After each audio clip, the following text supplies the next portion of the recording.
Bom domingo pra gente. Hoje, mais um dos 7 afetos básicos, segundo a neurociência afetiva.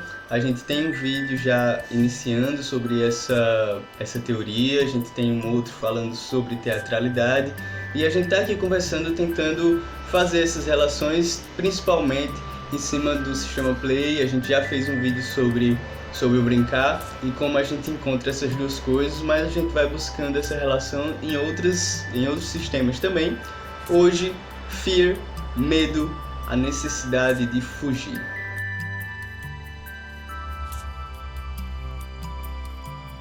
É ruim sentir medo. Ninguém quer sentir medo, a não ser em doses controladas, como nos filmes de terror.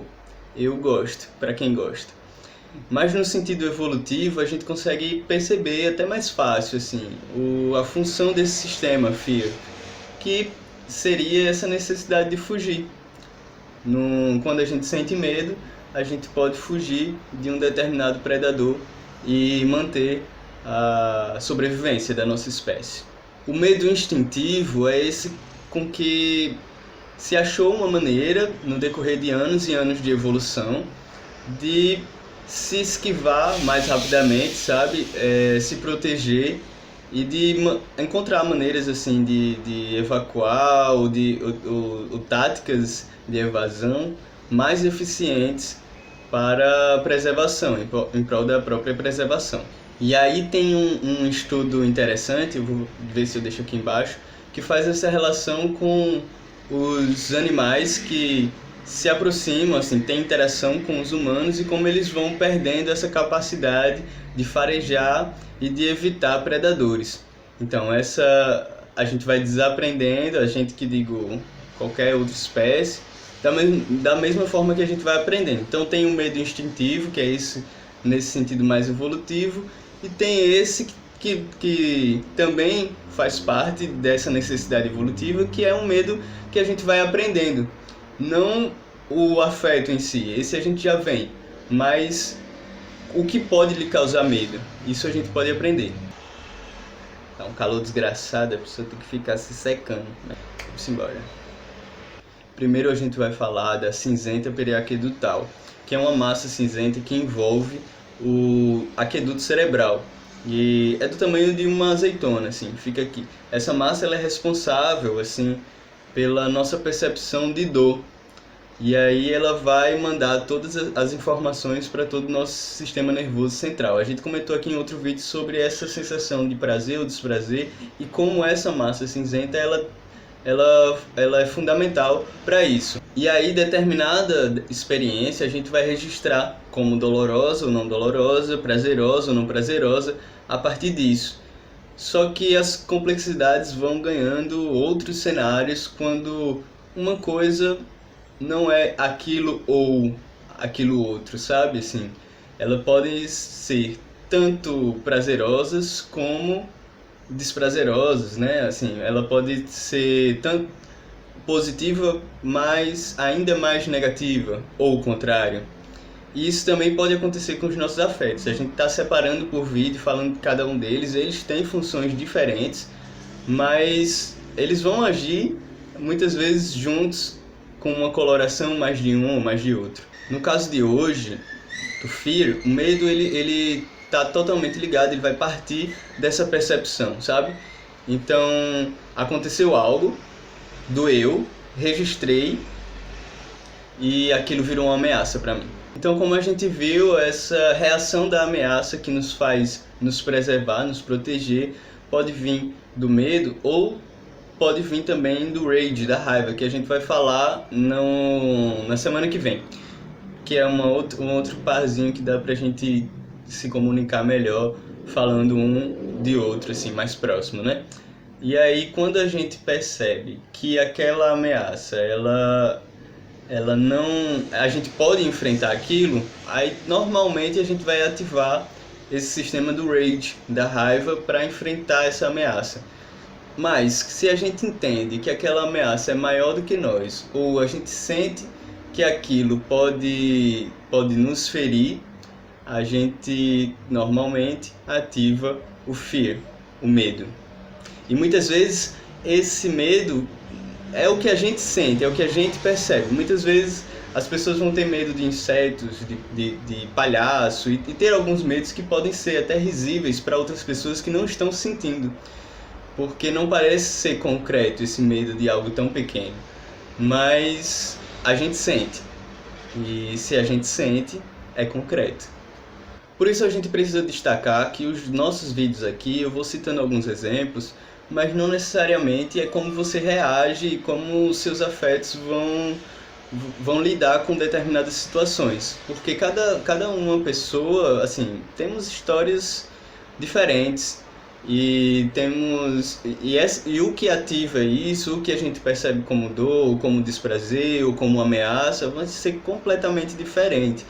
E a gente tem, assim, na ciência a gente encontra essas pistas, mas essa complexidade de cada cabeça ser um mundo é o que torna, assim, a vida assustadora e incrível, assustadoramente incrível. Vou dar um exemplo. Você já sentiu medo no supermercado? Sua mãe lhe deixa ali na fila de passar as compras e ela vai buscar outra coisa. Já sentiu esse sentimento assim de aflição, de poxa, vai chegar a minha vez? E aí você, já aconteceu algumas vezes, então já sei ir botando a feira, mas dessa vez não deu tempo, vai dar tempo da minha mãe chegar, eu vou ter que interagir com a pessoa do caixa, além de um bom dia, eu vou ter que dizer, minha mãe foi buscar outra coisa, e tem outra pessoa ali esperando para passar suas compras, e aquilo, para mim, pelo menos, era uma aflição, não sei para vocês. Mas esse meu medo na infância, ele foi causando, e não necessariamente isso, talvez o inverso, né? Porque isso já é um sintoma de timidez. Então esse medo que eu tive na infância me causou muita timidez, que eu até considero ter até hoje, sabe? Assim, minha mãe também me mostrava muito, assim, me apresentava para os colegas de trabalho, para as amigas, e esse momento, assim, eu tinha uma raiva e eu dizia, mãe, não faz isso não quero ser apresentado não. Mas ela não parava de fazer isso, obviamente, e você pode observar que eu tinha raiva, era um outro sistema afetivo que a gente vai falar domingo que vem, rage, mas como a gente falou sobre as colorações possíveis, né, desses sistemas, eu tinha mais medo do que raiva. Era mais medo assim de conhecer outra pessoa, né, uma pessoa que eu não conhecia, eu tinha que interagir, eu não sabia direito assim o traquejo social da coisa, sabe? E aquilo também me causava uma aflição. Até hoje eu tenho certa timidez, mas já consigo lidar melhor, assim, confiar nas minhas opiniões, ter mais segurança nos meus desejos e conversar mais com as pessoas, assim, ter um certo traquejo social e ter prazer também em descobrir outras pessoas, em conhecer outras pessoas. Tem uma questão narcísica nisso também, não da maneira pejorativa que a gente chama uma outra pessoa de narcisista, né? Eu até quero estudar um pouco mais e talvez trazer um vídeo falando compartilhando assim, sobre coisas que eu vivi e que eu tenho percebido que tem relação com o narcisismo primário, e talvez isso ajude de certa maneira a gente se entender melhor, né? Através de exemplos que a gente vive. E além dessa confiança, assim, teve esse aprendizado do traquejo social, né, que eu comentei, e de um desenvolvimento dessa habilidade de atuação no mundo. Estou trazendo termos que a gente falou lá no vídeo sobre teatralidade com do Erving Goffman, da teoria do Erving Goffman, que a gente está trazendo aqui para entender essa teatralidade como essa habilidade que usamos para um traquejo social e para atuar em diferentes cenários, com diferentes figurinos no mundo, né? Então, nesse momento de conhecer outras pessoas, eu acredito que agora eu já tenho uma certa habilidade que antes não tinha. E o que me ajudou muito nisso foi o teatro. E é um senso comum, né? Minha filha é tímida, vou botar ela no teatro. E realmente ajuda. Talvez não apague, talvez eu ainda tenha timidez, talvez eu ainda tenha meus medos, mas eu consigo talvez também conviver melhor com eles, sabe? Conhecendo e sabendo lidar melhor em outras situações. E é assim que a gente defende essa função libertadora do teatro, de simbolização, sabe? Essa habilidade, essa ferramenta de simbolização dos nossos afetos, de ensaio dos nossos afetos, por exemplo. Não sei se você faz dessa mesma maneira ou se você usa a sua habilidade da teatralidade de outro jeito, mas eu não lembro nem quando começou, parece ser instintivo.